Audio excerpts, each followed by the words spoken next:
obviously this is all in the early stages, and so we're still digesting it from a legal perspective. I will say that I've been practicing law for 40 years now. But I do still remember my law school exam experiences and my experiences with taking the bar exam, and I was always fascinated by the fact that the people who would prepare those questions would come up with novel ways to try and tie different areas of the law together to create a complicated legal issue growing out of sometimes very complicated real world fact patterns. And I think what we're starting to see here is an example of that. I think that as lawyers, we can perceive situations where you have a number of different areas of law that may end up being affected by this. You're clearly going to have labor and employment issues, workplace issues. You're going to potentially have contract issues. Are you obligated to provide flight opportunities for people under circumstances? What happens if you've got a long-term contract to provide something but you simply aren't able to provide it anymore? That's a contract issue. That's going to get into areas like what lawyers refer to as force majeure conditions of acts of God. Regulations are obviously impacted both at the federal and at the state level, particularly workplace-type regulations.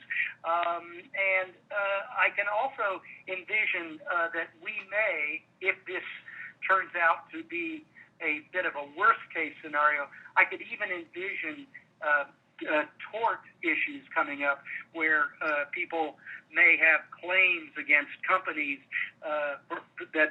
or other individuals that they've been exposed to some type of injury. Worst case scenario is that it could even involve criminal law issues. I don't think we're at that point, and I certainly hope that we don't get to that point.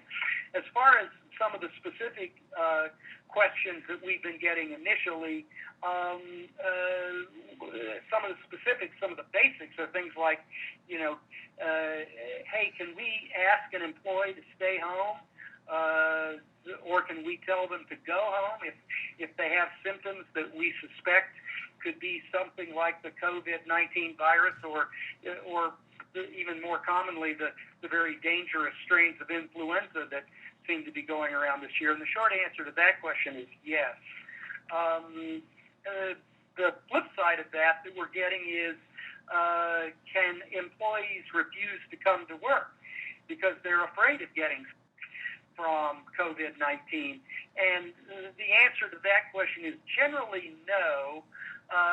The law sets a very high standard for an employee refusing to come to work. The eggshell plaintiff who fears everything cannot protect himself by simply saying, "Oh, I'm worried about our workplace environment. I don't want to come to work anymore, but keep paying me." And the short answer is, unless an employee has a reasonable belief, emphasize those words, reasonable belief, that they are in imminent danger of death or serious physical harm, then they're not going to have the right to refuse to go to work. Do you have to keep paying employees if they aren't working? Well, that's going to depend.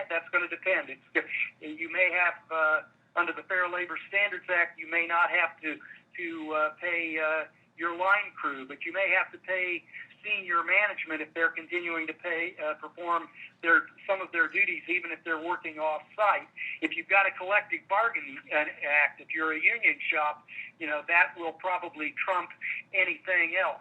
And then one last thing that we've been asked a lot about already is, what can we say to our workforce about employees who have COVID-19? Can we disclose that fact? And the short answer to that one is no, you can't. You still have to comply with the privacy rules that are set forth under the Health Insurance Portability and Accountability Act, which most people who've been to doctors' offices know is called HIPAA. However, if governmental employees ask for information. You may have obligations to provide that, and those may trump HIPAA. And with regard to, and I tell people in practical cases, if somebody actually goes home, it's obviously challenging if you're in a smaller work environment, but definitely in a larger work environment, the best thing you can do is simply send the person home for the quarantine period.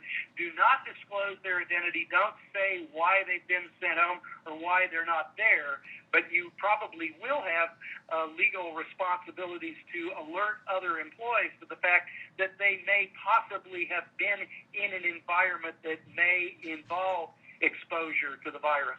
So those are some of the initial questions that we're fielding on the legal front.